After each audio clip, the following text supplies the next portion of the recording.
Testing 1 2.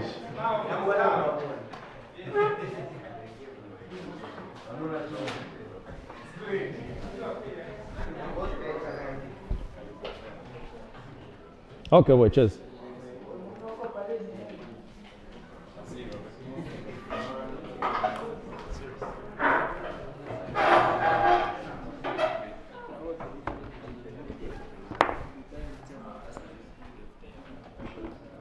Good morning.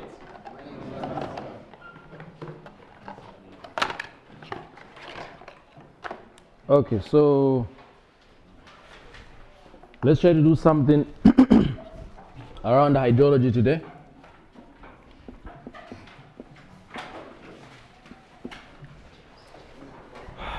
Okay, so I'm going to give a bit of an overview of the course itself again, like we did yesterday for water supply. So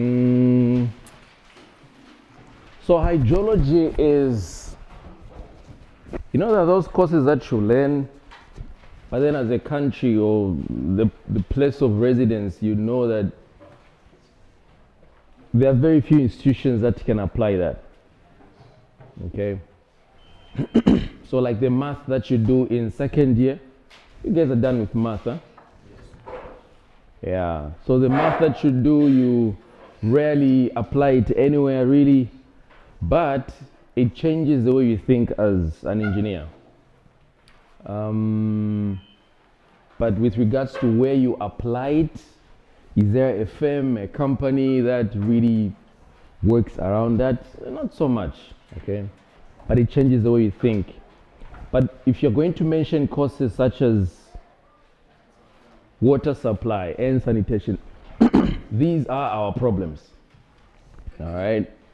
And one of the most heavily funded sectors in Zambia is actually the wash sector.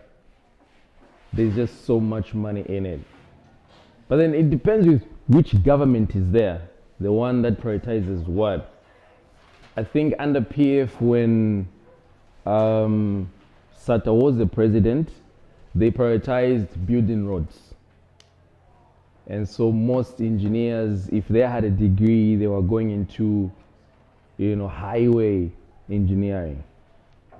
But with this current government, we are more concerned with, I think, cholera. There was a very clear roadmap on how we're going to tackle cholera up until the rainy season happened. Like we didn't have water, so that was the problem. Anyway, so water supply, that's a very huge sector that gets a lot of funding. But then the other one is hydrology. Hydrology affects us, and you want to bring an engineer who is based within the space where you are.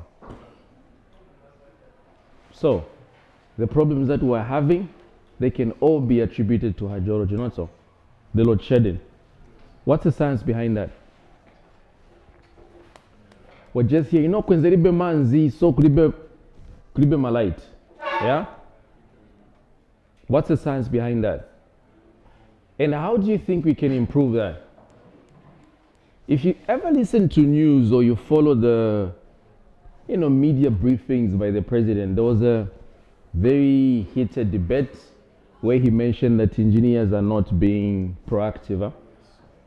Why do you think he said that, if you understood what he meant? Yes, sir? Because we cannot just be depending on power stations. We cannot just depend on hydropower, right? Yes. That is one. Two, the other reason why he said that, so people that are into, electrical engineers basically, there are many ways, let me just say, just engineers in general, there are many ways that you can create power, but then we just had this one line of thought. There's another one that I'm thinking of. Why do you think he said that? If we maintained that we had water running throughout, what did he say that we didn't do as much?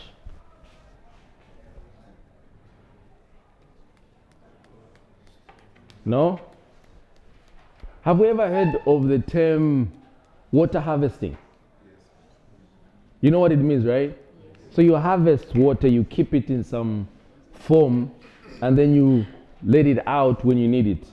So Zambia is one of, I think we are the source of the water, the Zambezi water, right? And it's in Kaleni Hills, somewhere in northwestern province.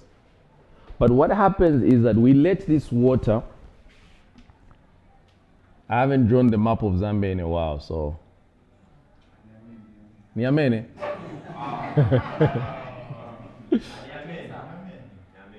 Niamene, not so bad.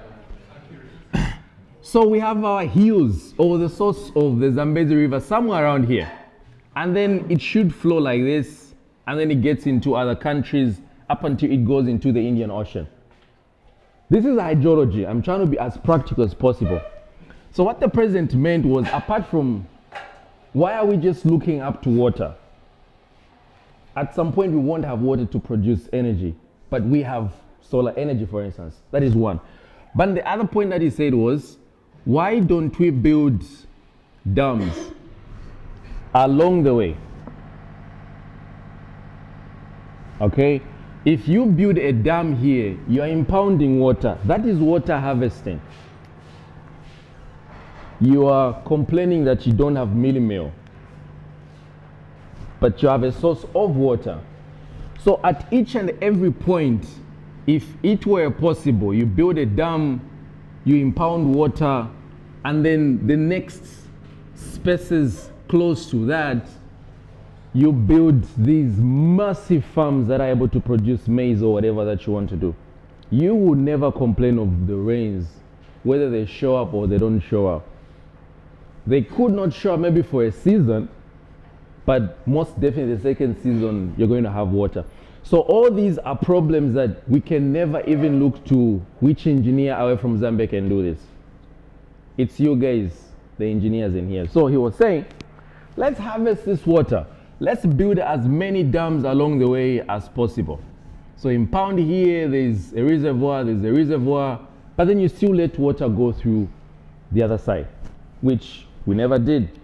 We just felt like, well, we always have water.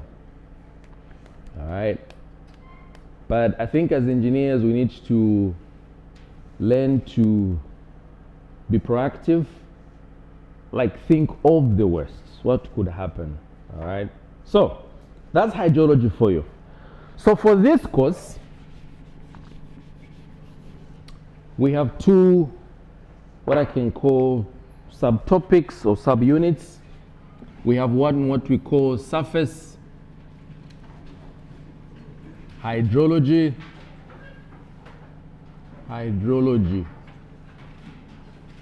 surface water, all right? And then two, underground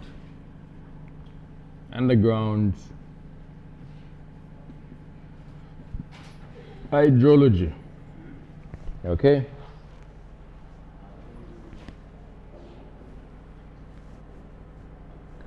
So this is one of those courses you go for interviews. They will quiz you literally based on the problems that you are having, things that you have seen before. Why do you think we're having so much of surface water runoff? And why do you think that is terrible for engineering? Okay, so this is just to give a roadmap of what we're going to do. So under surface water, we're looking forward to doing surface runoff. All right. Then we will have, so everything around runoff, what causes runoff, which is what we're going to start with today, and the effects of runoff. How can you tell between this catchment and this catchment, the one that's going to have much more runoff, all right? And then we're going to touch a little bit on infiltration. So these are topics or subunits And then the other topic will be hydrographs. And all these are related to surface water. How much water is coming in? How can we read how much water is passing through at a certain gate? And how can we use that to our advantage? And how does that help us read the future? And then we're going to have floods. And then last but not the least, we're going to have drought. Like the one that we had last season. Or is it this season? Okay, so what causes that? Then we also try to find reasons into, or we tie it to how that affects other sectors of the economy, how that impacts the environment. Okay, so you're supposed to link all that up. Okay, so this is what we're going to cover under surface water. And then when it comes to underground water, which, like I mentioned, if you have already looked at the past papers, there is always a question that involves calculations with the groundwater. So with groundwater, we are going to look at what? Okay, just steady flow in aquifers. Steady flow in aquifers. We know what aquifers are, right?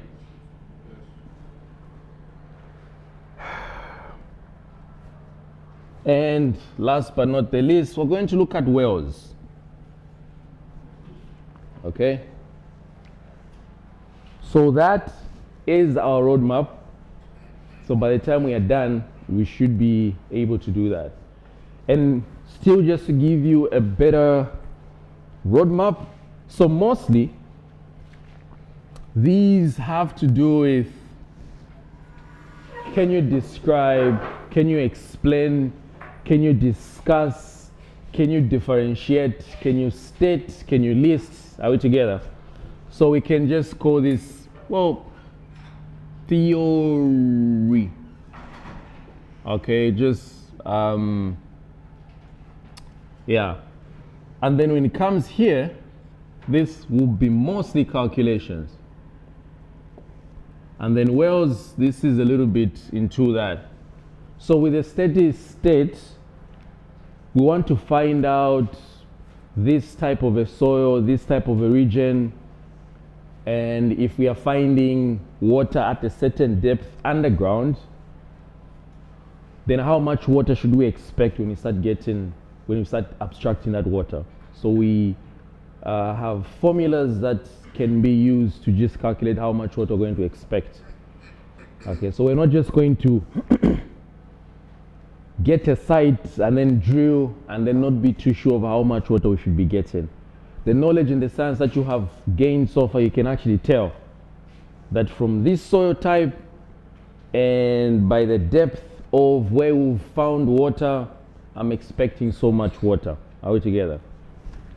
All right.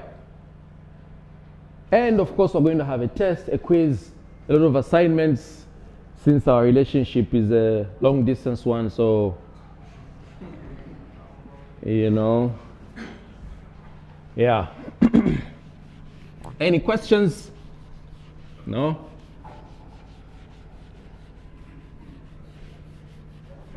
Okay.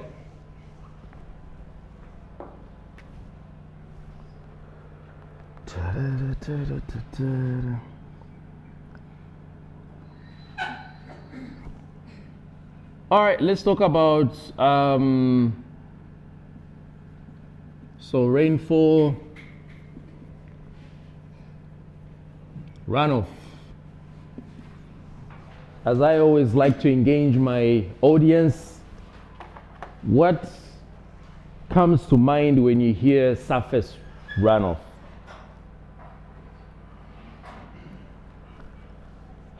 Yeah? What comes to mind?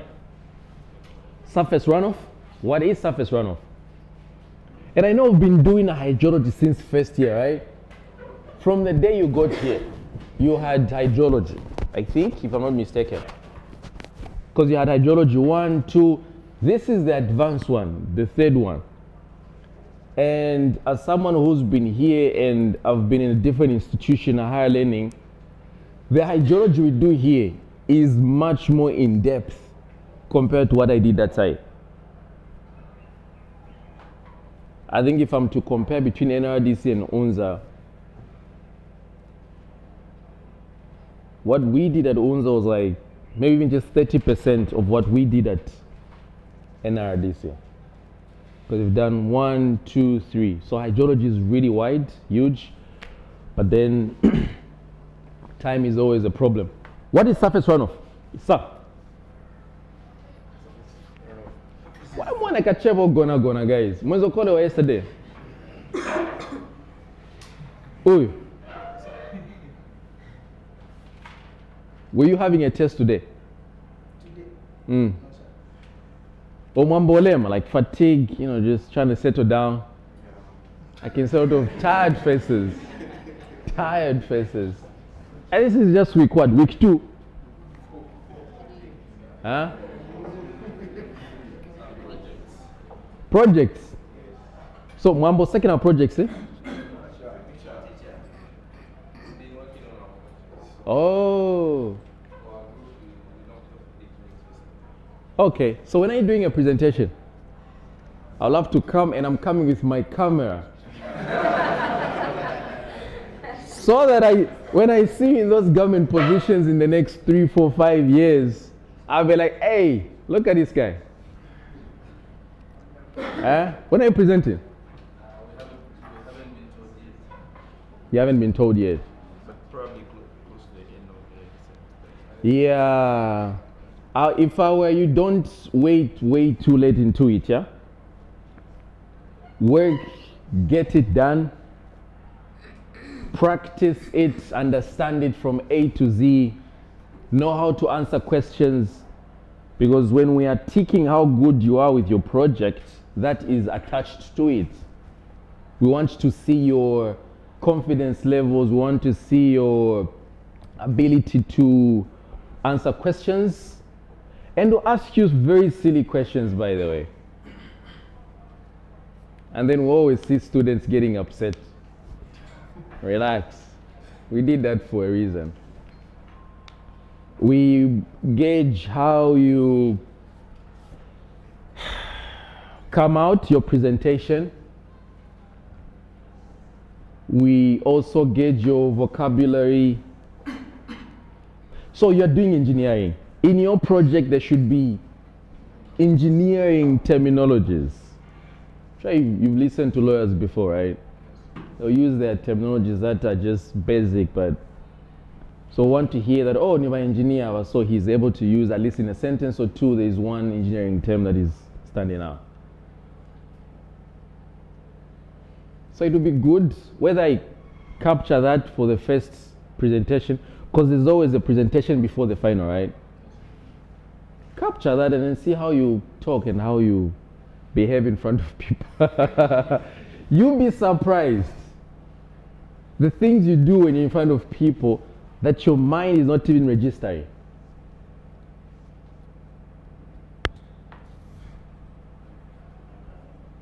So sometimes just record yourself, or just talk. Like you can do a voice something. Just listen to how you sound like. Okay, but it's important. Why? Because that, in my opinion, who you are, how you present yourself, how you talk, how you communicate, that's the word I was looking for. Not really how you talk, how you communicate is very much linked to how much you succeed in life. So you need to be comfortable in spaces where they've just at a gunpoint going to talk to people. All right. Wars have been waged because someone didn't communicate properly. About a week ago, is this 2 weeks ago? No, Magalo Yakufa, because people are not, because there is poison in Unga, right? But what someone didn't say is, look, dogs are more susceptible to the chemical that's in the mealie meal.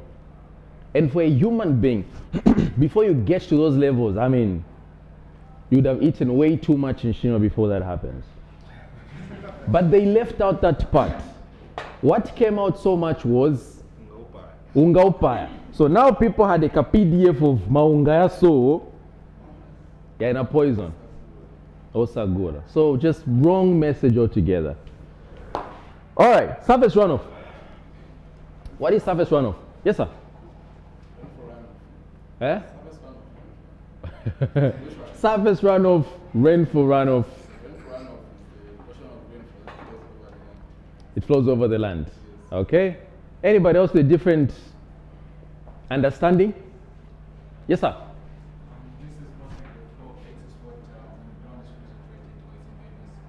So the ground soil is concentrated, right? It's saturated. And so the rest of it just runs on top. But it's not always that the ground or the soils need to be saturated for surface runoff to happen, right? Yes, sir.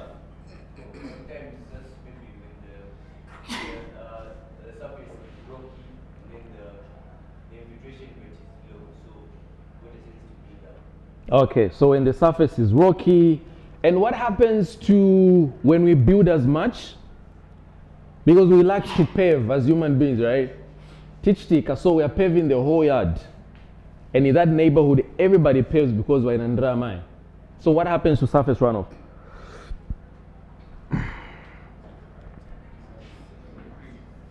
Yeah? And those are factors that affect how much water runs on top and how much water is able to just sink down. So surface runoff in a nutshell is water just running on top of the surface, primarily because of various reasons which we're going to get into. So we call these the factors that affect surface runoff. Okay?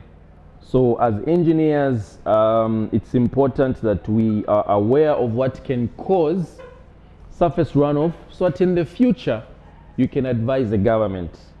Yeah, politicians are always interesting people. You heard about the society building in town, right? I don't know if it's this class, if I ever mentioned it, or the other one. Those reports have been around for years. There was a crack in those. It's about 5 years, right? Those cracks have always been there.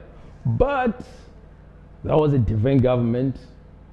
Probably there was an interested guy in the project. So they kept everything, you know, it doesn't really matter. But where lives are concerned, any engineer who knew about that project stands on end. Because for engineers, a crack is a sign that things are about to fall down. But then it's only now that people are realizing how hazardous that space is. Okay.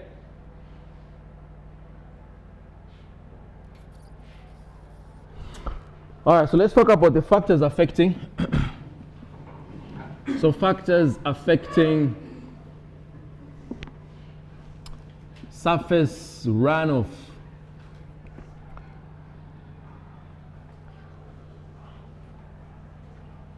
Okay, so I'm dictating, write this.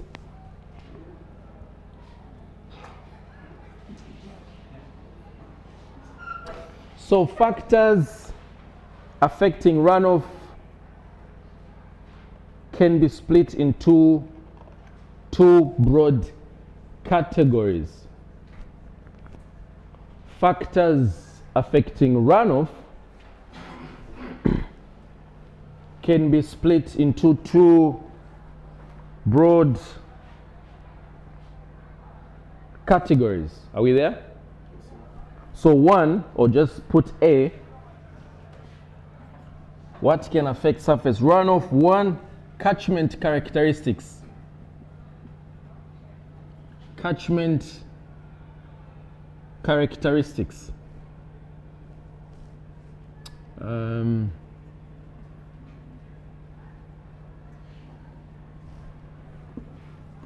So the type of a catchment will affect how much runoff you have just the type.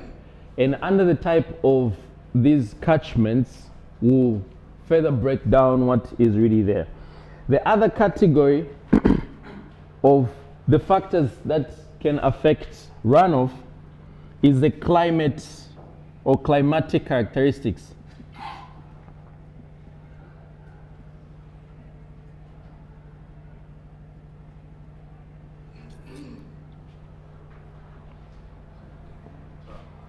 Yep. Rainfall runoff, it depends. Mainly it's terrible. Mainly definitely it's bad. But there could be, there are instances where it's okay, but the advantages to disadvantages just, they outweigh each other. So it's mainly terrible, okay? It's mainly terrible. Okay?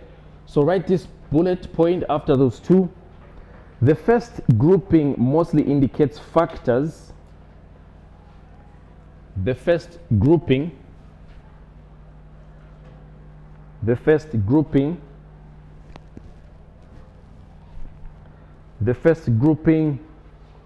mostly indicates factors that vary very little with time. The first grouping mostly indicates factors that vary very little with time, whilst the latter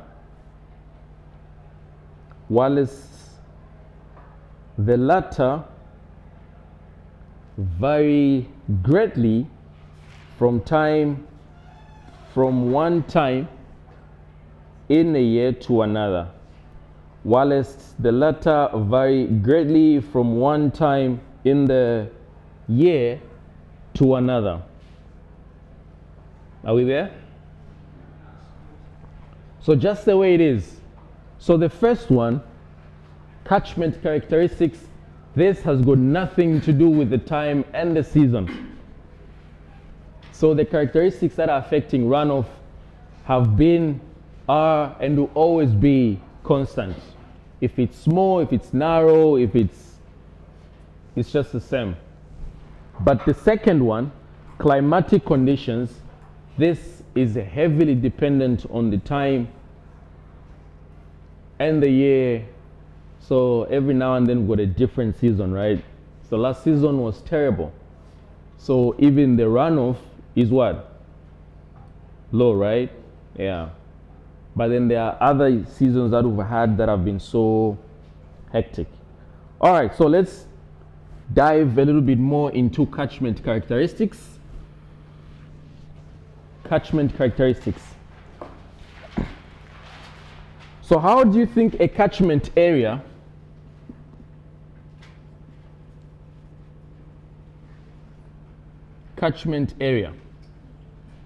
how do you think catchment area affects surface runoff?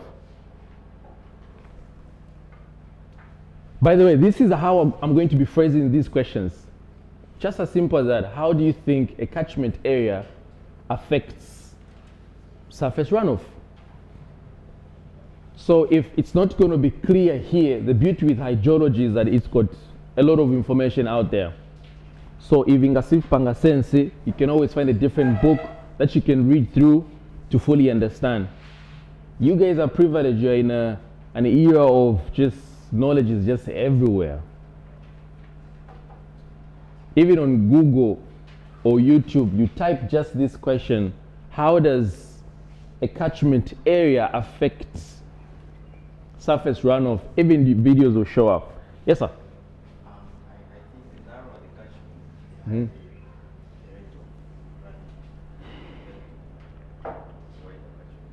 Compared to a wider catchment. Did you get that?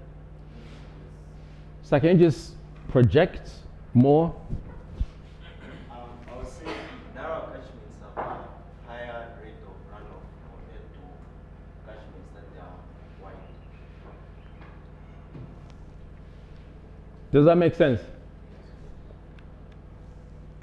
That point is not really related to this, but it's going to be in the next other point. But what he means is that if this is your catchment, which is narrow, and this is the point at which we are gauging or measuring, you expect runoff to be much more higher for one which is narrow than one that is wide in that sense. Why? See, if a drop or a molecule of water drops at this point, it gets very easy for it to get to the mainstream and then just flow down. But for this guy, if it gets to fall at this point, by the time it's moving, chances are that it is going to infiltrate. And so you expect less runoff on a bigger or rounder catchment compared to the one that is narrow. Give or take. All right. Any other reason why or how? Yes, madam. I think the number of streams in the catchment will affect.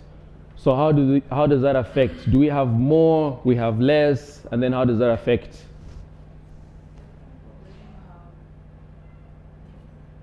Mm-hmm. And then we will have the Okay. So by streams, you mean the ones that are contributing, right? So the more streams you have, that should be less infiltration, more runoff. Because if you've got more streams, you've got a higher rate of water running out than when we don't have so much. Okay? All right, so let's write this under that. It's a very important point. Of course, there are other points, and I'm just using the module, by the way. Okay, this is for you guys and the guys that are watching. Just using the module. So there are points that I do pick out that really stand out, and these are the ones that I make you sort of write down. But when you read through, you find that there are other reasons that could be not as strong, but there are also reasons. Huh? So write this one. As area size increases, the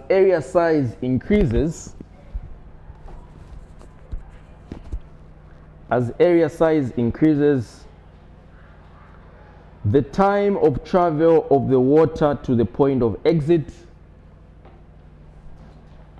the time of travel of the water to the exit point, the time of travel of the water to the exit point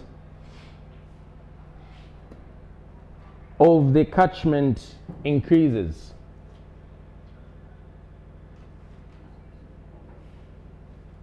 Okay?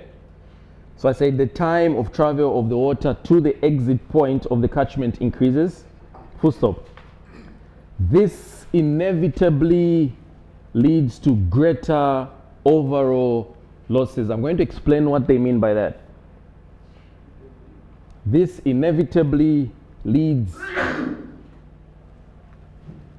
Can you just open some windows?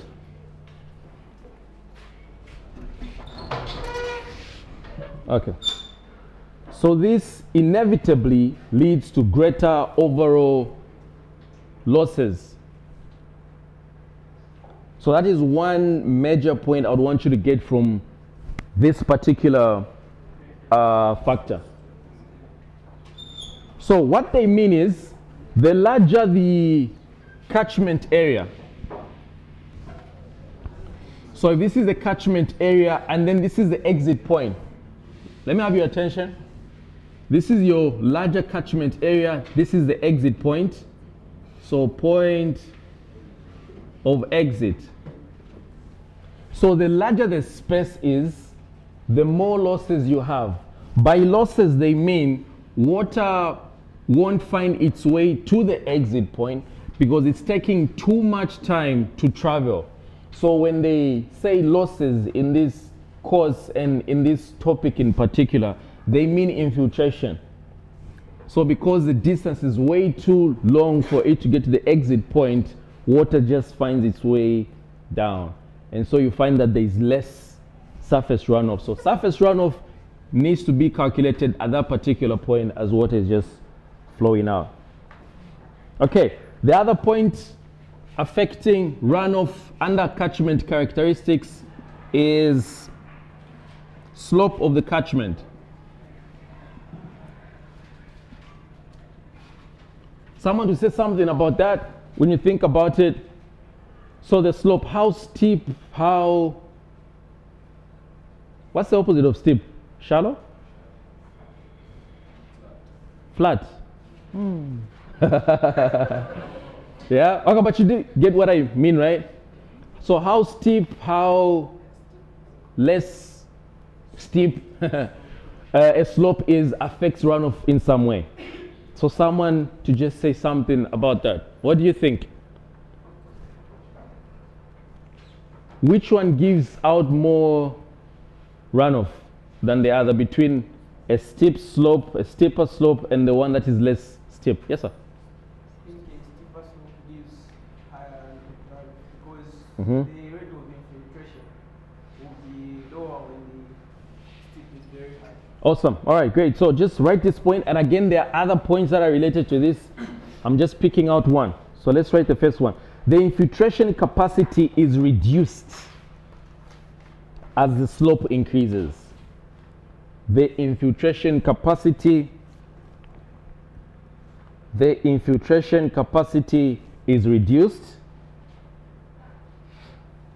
The infiltration capacity is reduced as the slope increases.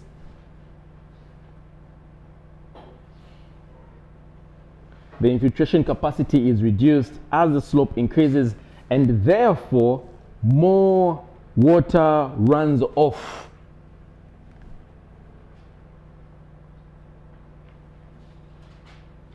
And therefore more water runs off the surface for a given storm event.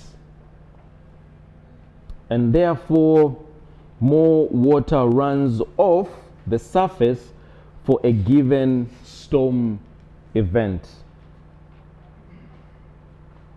And therefore more water runs off the surface for a given storm event. So it's just as simple as that. The steeper the catchment is, the more runoff you expect, and so the less infiltration and the more soil erosion, right? If we're going to get back to that. The other characteristic under catchment that affects runoff is the length of the channel. Length of the main channel. And I think we talked about it when we're trying to compare between a stocky or a larger catchment compared to one that is a bit narrow.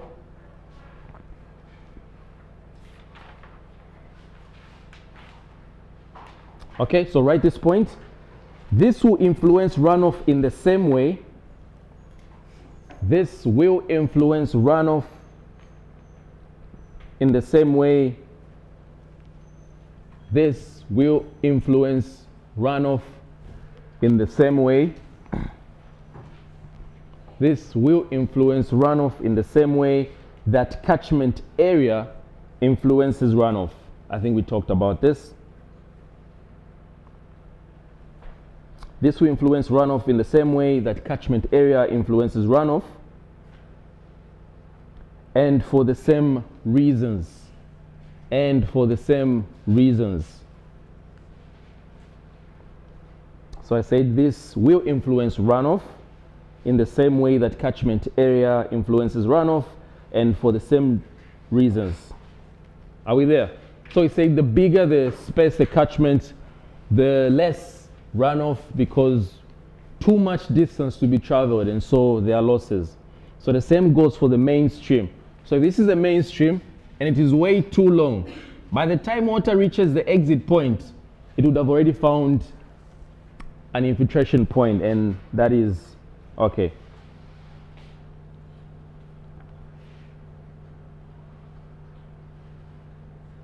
Okay, another very important one that I would want to bring out. This is a 3, right? let me jump.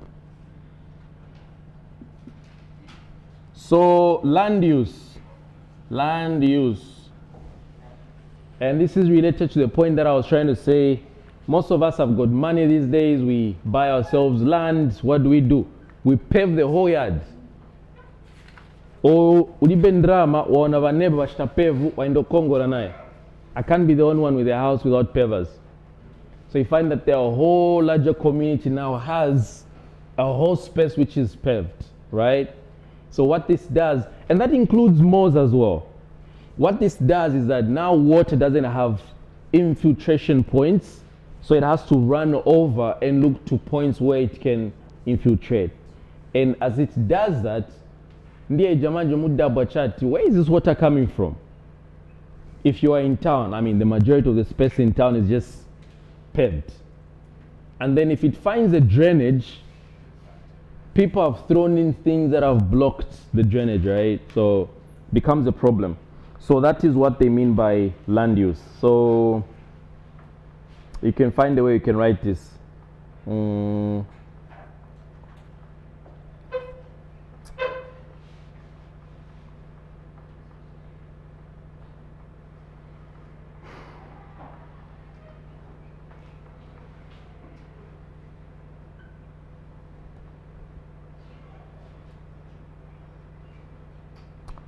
There's one point I'm missing here. The lakes.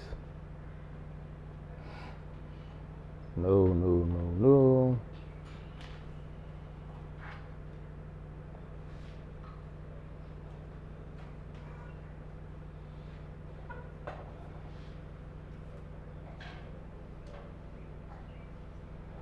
Okay, so let's write this point under this one. The more pervious the soil, the more pervious the soil, the more pervious, okay, the more pervious the soil, the less runoff can be expected. The more pervious the soil, the less runoff can be expected. Yes, sir? It's less, right? The more pervious. So it's more pervious, so it allows more water. The soil allows more water to be infiltrated. And if water is easily infiltrating, you've got less running on top, right? Yeah, so that's what it means. And the denser the vegetation cover, and the denser the vegetation cover. Oh, it's a whole sentence. So, and the denser the vegetation cover, that's how it's supposed to start. And the denser the vegetation cover, and the denser the vegetation cover, the lower the amount of surface runoff.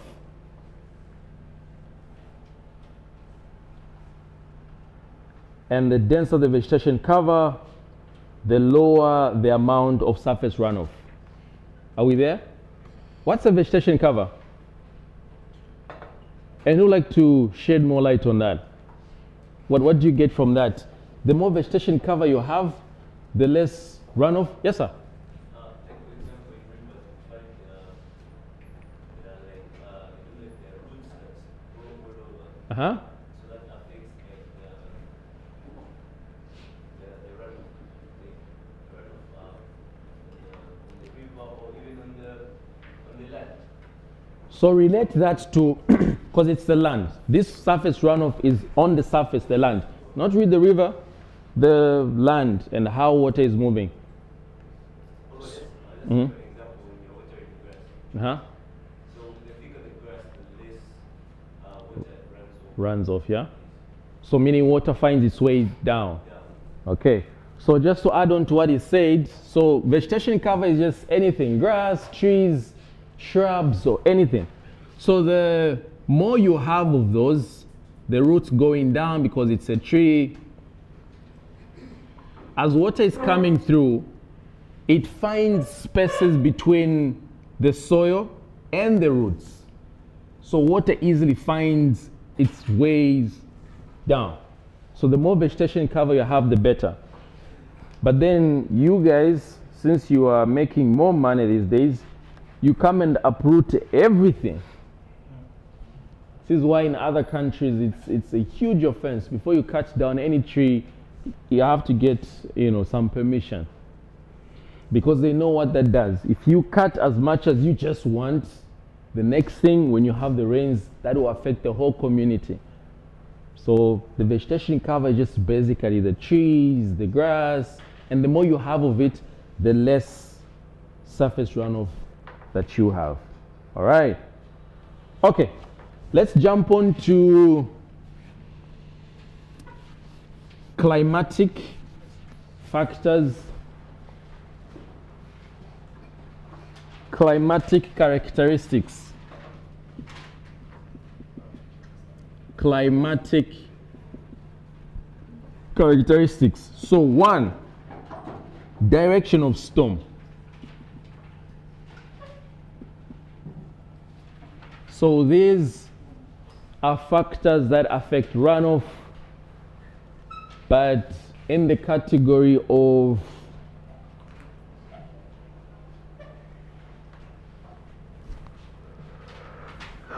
the climate. Okay?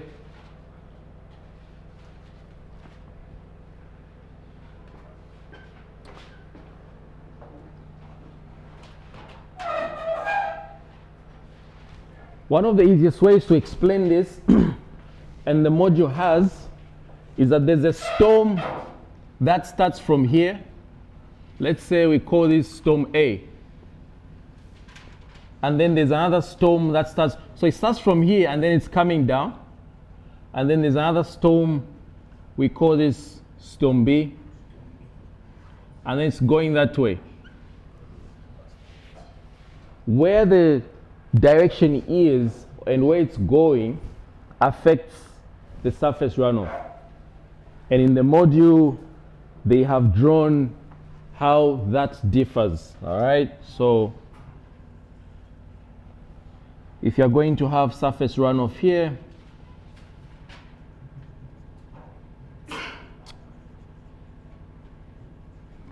and then we've got time. By the way, how they measure the surface runoff, and I know I've talked about this, is if this is your catchment, this is your exit point, and this is where you're measuring your surface runoff. Just one point. And this can be plotted, okay, how much water is running through, which is surface runoff, and how long it's taking. So we plot and we see how the bell looks like between plotting how much water is coming out at the exit point against the time. So between one storm that starts at the far end and one that is coming from the exit point, that is A. So for A, it's more steady, okay? If it's starting from here, it's more steady, it starts slow, and then it just does its normal bell. So it's more like a normal distribution, right? But for B, the one that is starting closest to the exit point is a little bit interesting in a sense that it will go up and then drop down. So this is our B and this is our A. So another question can be born from here to say, if I brought just this and said, explain this in terms of the characteristics that affects runoff between A and B, can you give the characteristics of those two storms? So then you talk about it. For B, it started from the exit point, it's going that way, and so you're expected, if you're going to plot the runoff against time, you're expected to see a shape like that. Yes, sir. You bring up a question? Okay, so I was saying, should you be given just a graph or this plot here? Can you describe the direction or how this affects surface runoff between A and B? So it's like we're starting from the already end point. So explain what you think was happening here. So if you've studied and you've been in this class, you know that for B, the storm started from the exit point, it went the other direction. And then the other one is opposite. So there is more information on that. 2, when you talk about climatic characteristics, we have what we call the intensity of rainfall. What is this? How does the intensity of rainfall affect surface runoff? Yes, sir. When there's too much rainfall, Mhm. it takes less time for the water to retain than the rainfall that you're receiving. Okay. That's okay. That's great. But then, what do you mean when you say there's so much rainfall? You know, you can have rains from morning up until night, but they're falling at a certain rate. And then there's that one that is super intense for like an hour and then it stops. So when you say a lot of rainfall, which one do you mean? One like even if it's for an hour, but it's so intense. Okay. Okay. Uh-huh. Rainfall intensity. How heavy rains fall. Mm-hmm. And it might be, rains might rain just for 30 minutes, Mm-hmm. but it's very much, so that will affect, that will have more runoff. Okay. Rather than So rainfall intensity is just the amount of rain that you can have over a specific time given. And it's got units of millimeters per hour. So this is depth, by the way, per hour. So it's about how much rain can you receive in an hour. So there's that rain that falls, like you said, within 30 minutes. It's really intense. It affects rainfall or surface runoff in a certain way. But then there's another one that will be less intense and then takes a whole day. You may not even see the runoff.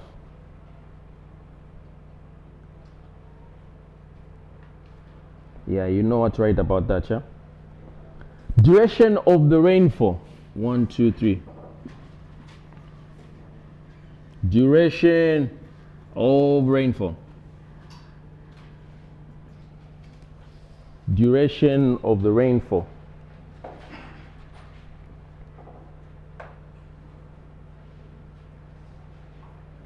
Okay, so let's write this about that.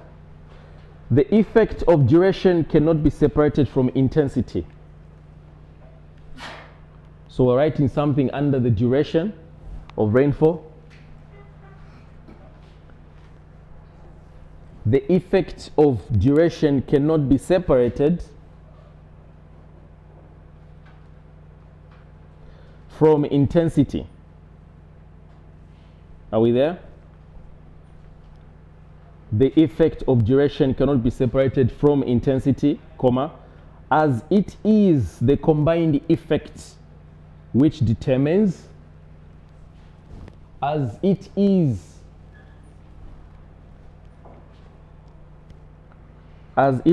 the combined effect which determines, as it is the combined effect which determines the percentage and distribution of surface runoff.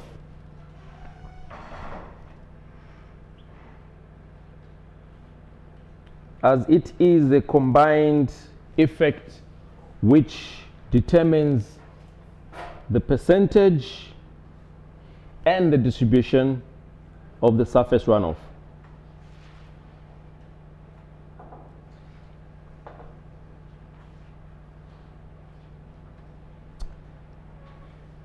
So we continue.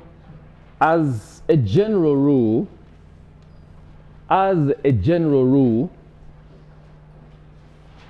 higher intensity of rainfall occurs over shorter durations. This is a no-brainer. Higher intensity of rainfall occurs over shorter durations.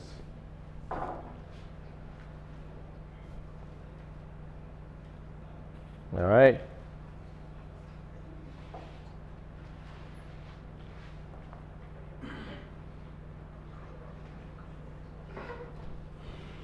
Okay.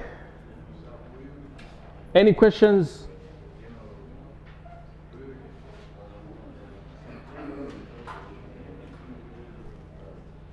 The what? The general rule? Ah, Navara Modjin. Okay, general rule. Where are we?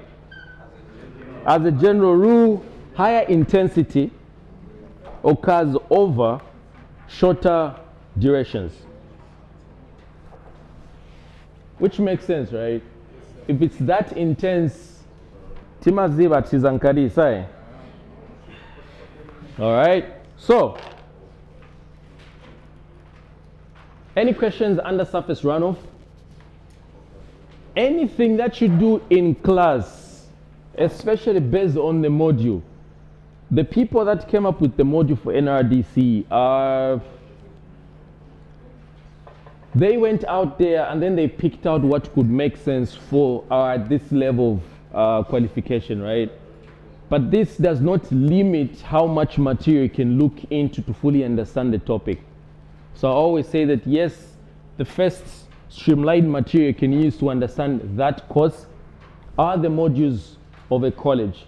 But this should not stop you from reading other materials or listening to other lectures of other people that have talked about the topic. Hydrology is wide. The topic on its own, just runoff.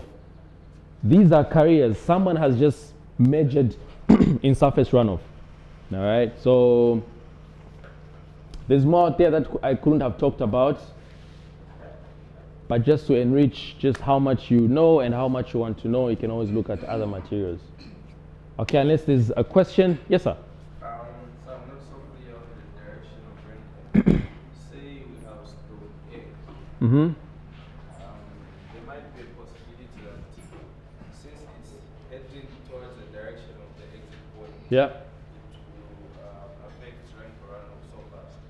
But since storm B is also closer to the exit point, it might also affect runoff. So which one? That's quite clear on that one. And the graph itself, how do you explain it? Okay, so remember we talked about the bigger the area, the less the runoff, right? Then we also tied in to say the longer the mainstream, the less the runoff. Why? Because it's taking too much time to go and exit, right? So for a storm that is closest to the exit point, you expect that it's covering a smaller area. And so it's going to rise up first. Then as it is going that way, it takes a bit much more time and longer to get to the exit point. That's one. Also two, because it is moving away from the exit point, it's now taking too much time. So you see that it's going all the way. And the intensity reduces. Why? Because the distance is becoming too long. So there are losses through infiltration. Does that make sense? But for storm A, it's usually steady. Okay, to start a bit based on how much it's receiving up until maybe when it's midway, and this is where you're having the highest peak, and then it reduces. But then look, hydrology is, there's the words. It's not exact engineering. There's the word I'm looking for, it's just gone. It's not so precise. Usually we work with estimations because there's so much that can happen here. You can have one storm coming from here, you change your direction, maybe Abuambirapa, it goes back, and then there's just also just an influence of the intensity itself. This is assumed that the intensity is the same, but usually rain changes, right? It's going to be way too intense maybe in the first 1 hour, the next maybe it's less, but all those haven't been factored in. Twambela. All right. So we are done. We can go. Hold it. So I should make mention that yesterday I was impressed, so I say go, and people are still hesitant. So you still remember what I said was it last year? Yes. That is important. Even on, these government meetings, high level, like you can't leave before the president leaves. Not to say that I'm the president, but, and again, I'm not denying that, I could be. But it gives a certain level of, okay, these guys are well-mannered, they're well-natured. So keep it up. Huh? Up until someone says, okay, you can go, that's when you go. Not before na season or series. Ujama gago, amu wanach. Enzafika na padoji. Okay guys, so see you next week.